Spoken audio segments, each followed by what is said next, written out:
Acho que desde que o mundo é mundo, a gente nunca esteve tão conectado. A gente vive cercado de vozes, telas, notícias, distrações, tudo muito rápido. Você tá sempre com alguém, sempre por dentro de tudo que tá acontecendo, mas ainda assim tão vazio. E quando a correria passa sobre aquele silêncio que ninguém gosta de encarar, chega a hora de saber se você realmente consegue lidar com sua própria companhia.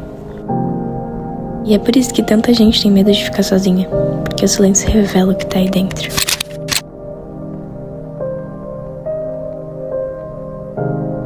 E aí que entra a minha pergunta pra você. Será que ficar sozinho é realmente um problema? Ou será que a gente só ainda não aprendeu a usar esse silêncio de forma certa?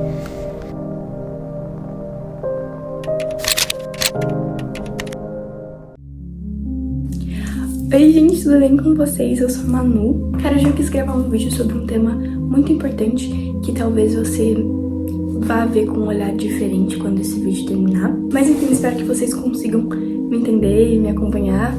E é isso, gente, fica comigo. Bom, acho que todo mundo já percebeu, estamos vivendo tempos bem estranhos. E eu arrisco dizer que a nossa geração é a geração mais frenética por entretenimento rápido de todos os tempos. E com isso, muita gente tem enfrentado algo que talvez sempre tentou evitar: a solidão. E a solidão, ela dói. Ela causa um vazio dentro da gente que parece ser impossível de preencher. E agora eu quero explicar um pouquinho pra você a tão famosa diferença entre a solidão e a solitude. A solidão, ela é dolorosa mesmo. Ela traz carência, ela traz uma sensação de abandono. A pessoa solitária, ela vai se sentir desprotegida, sem valor e precisando desesperadamente da atenção de alguém. A solidão é isso, é um vazio existencial. Já a solitude, ela é bem diferente. Gente, o meu pisca-pisca ativa o meu TDAH de uma forma absurda. Eu tava 5 minutos aqui olhando. A solitude é você estar só, estar sozinho, mas você vai estar em paz. É o silêncio que você escolhe. Não pra se ouvir, porque se a gente para pra nos ouvir, a gente vai ficar louco. Mas pra ouvir a Deus. É um momento que você já não vai precisar de mais ninguém pra se sentir completo, porque Deus já tá preenchendo tudo aí. É um momento que você vai dar liberdade pra falar com você. Às vezes a gente fica nessa de, mano, Deus tá em silêncio comigo, Ele não fala comigo. Mas você tem permitido que Deus fale com você? E lá em 2 Timóteo, Paulo vai mostrar isso pra gente perfeitamente.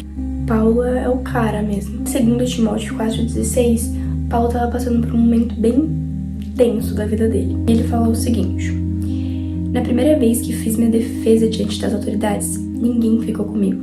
Todos me abandonaram. Espero que Deus não ponha isso na conta deles. Mas o Senhor permaneceu comigo. O Senhor permaneceu comigo. Quantas vezes a gente não vê isso na Bíblia? Salmos 27, no versículo 10, nem fala isso. Ainda que me abandonem pai e mãe, o Senhor me acolherá. Esse texto é muito forte. Pai e mãe são os vínculos mais profundos que a gente pode ter. E a palavra nos diz que mesmo que eles falhem, você tem um pai que nunca vai falhar em te acolher.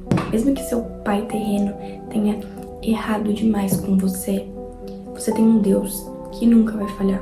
Quem nos mostra a solitude na prática de forma perfeita é Jesus. Jesus, antes de começar o ministério dele, ele fica 40 dias no deserto. 40 dias no deserto sozinho. Não em solidão, em solitude, na presença de Deus. Antes de Jesus escolher seus discípulos, a gente vê que ele se retira para orar diversos momentos. Quando Jesus recebe a notícia da morte de João Batista, que era tão amado, ele também foi ficar isoladão para ter seu momento. Em todos os momentos decisivos, Jesus buscou a solitude. E a gente para pra pensar em um problema que tá acontecendo muito hoje em dia. A gente com medo desse vazio, dessa solidão, a gente começa a fazer muita besteira. A gente entra em relacionamentos ruins com pessoas que a gente, cara, você fica assim, mano, o que eu tô fazendo com essa pessoa? O que eu tô fazendo nesse grupo? A gente começa a se cercar de pessoas ruins, de amizades ruins, ou até mesmo começa a ocupar a cabeça com 1 milhão de coisas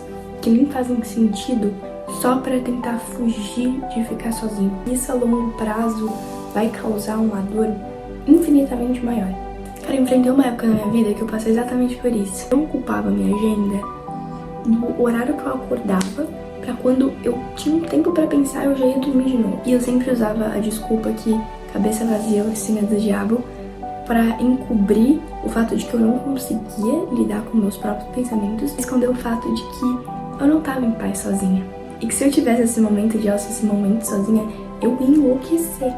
Aí você me fala assim, Manu, mas foi Deus mesmo que disse que não é bom que o homem esteja só. Falando lá em Gênesis 18, se referindo a Adão. Eu quero que você perceba que foi Deus que supriu essa necessidade. Não é qualquer pessoa, não é de qualquer jeito, é Ele que preenche seu coração.